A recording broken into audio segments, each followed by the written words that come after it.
Hey, thanks for clicking on this video. My name is Miguel Contreras. I'm a local San Diego real estate agent, and people want to know, we're halfway through Q1. What is the market going to do? Are we going to have another 2008? Are we going into a recession? While I'm not an economist, I can tell you, having lived through 2008, a lot of indicators that I'm seeing right now remind me of 2008.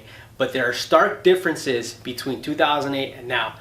Back then there was a ton of toxic paper, and I'm not going to go into that, but I can tell you that over the last 10 years the mortgages that have been underwritten strictly, and people who have bought, though they may be stretching themselves, have been able to demonstrate and show proof that they can afford the home that they're purchasing and financing. So I don't think that our current state of affairs in the market have been led to this situation due to funny money or even economic factors. I think what we're experiencing, and if you've seen some of my past videos, I'm pretty certain that what we're experiencing right now in the slowdown of our market has to do with affordability. It's just so expensive to live in San Diego, and the affordability crisis that we're living not only here in San Diego but throughout the state of California has finally made the news. Fox Business News just came out with an article on February 8th talking about a lot of the variables that are impacting our affordability here and what that is doing to the market, the real estate market. For instance, loan applications are down statewide about 20% from November through December, and that's indicative of a lot of things. Interest rates went up. There's a lot of uncertainty about the economy. We just had the longest government shutdown, which in cities like California, where we have a lot of government employees and government contractors that were impacted, we're going to feel the pain. We're going to feel that. So where some of these employees, government employees and contractors, may be living check to check when the government just pulls their payroll from them, it takes them quite some time to recover from it. So maybe 30 days of no pay equals maybe a 90 to 120 days of catching up on bills and whatnot. So that's one variable. Interest rates went up. The Fed just came out stating that they're not going to raise rates, so that's good news for buyers. But what's going on in San Diego specifically? Well, we do have a shortage of supply. We don't have enough inventory, and we have a severe housing shortage, or affordable housing shortage, sorry. And what that does is that it really just creates this volatile situation where it's really expensive to rent and it's really expensive to buy.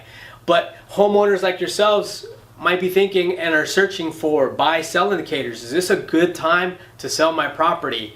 And it would be irresponsible of me to tell you and make a blanket general statement, sell, buy. I can't do that. Every situation is different.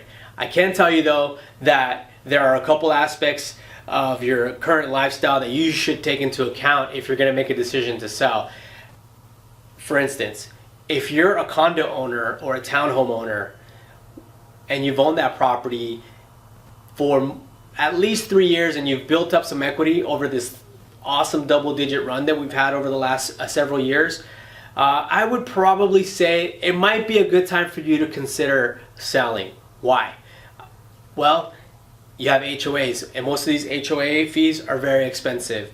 A lot of these new condos and townhome developments were built in Melrose districts, so there's another added cost. And if you have a lump sum of equity just sitting there, now might be the time to make that equity work for you. But there's more involved in that. Also, I would think if you're leaving out of state or out of San Diego, that's something to consider. Question to ask yourself before you decide to sell your property if you're leaving San Diego, specifically if you're leaving out of state. The primary question you should ask yourself is, are you coming back? Why?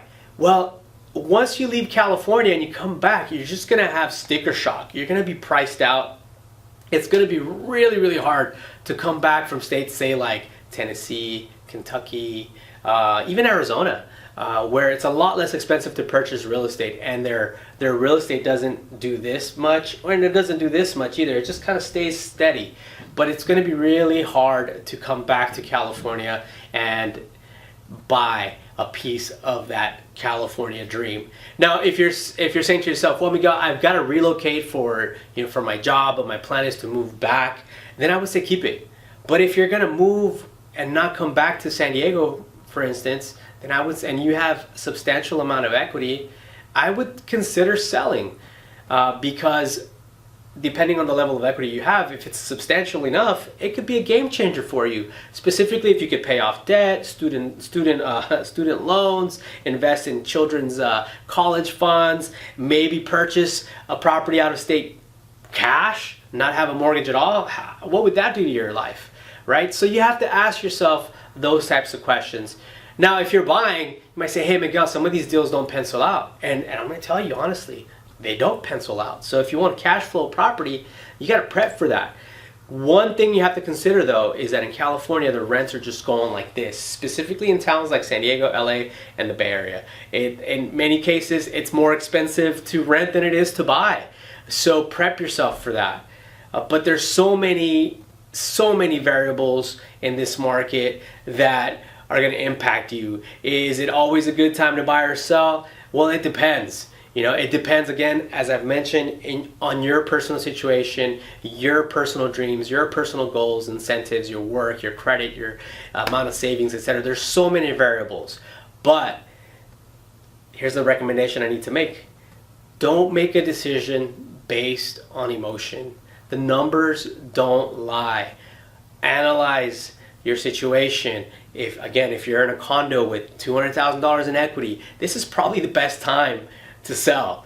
Why? Because we are in a correction. Pricing's coming down. Values haven't decreased much in San Diego. As a matter of fact, they're actually up about 3.5%. You can reference that article I mentioned earlier.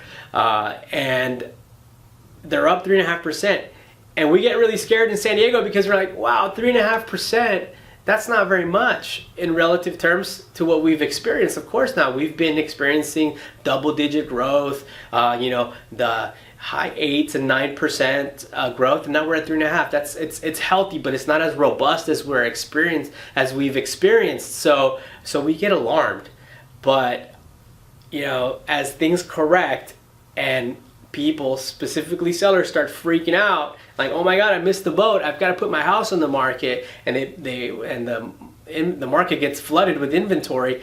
The pricings come down more, so you want to avoid that if you're thinking about selling and you have a lot of equity. Now, here's the thing: if you plan on staying in your home for 5+ years, don't do anything. Probably, again, everyone's situation is different. I don't know what your financial situation is, if you lost a job, a loved one, wage earner, etc. There's so many variables, but if it's just a general, vanilla, like, hey, we've got good jobs, we got good health, everything's good, we plan on staying here for 5 years, our mortgage rate's really low, we don't owe a lot on the property, I probably wouldn't do anything. But if there are other variables that are impacting you and you need to make some moves and you have enough equity, you really got to take the emotions out of it, look at it as a business, and make a business decision and decide to take action.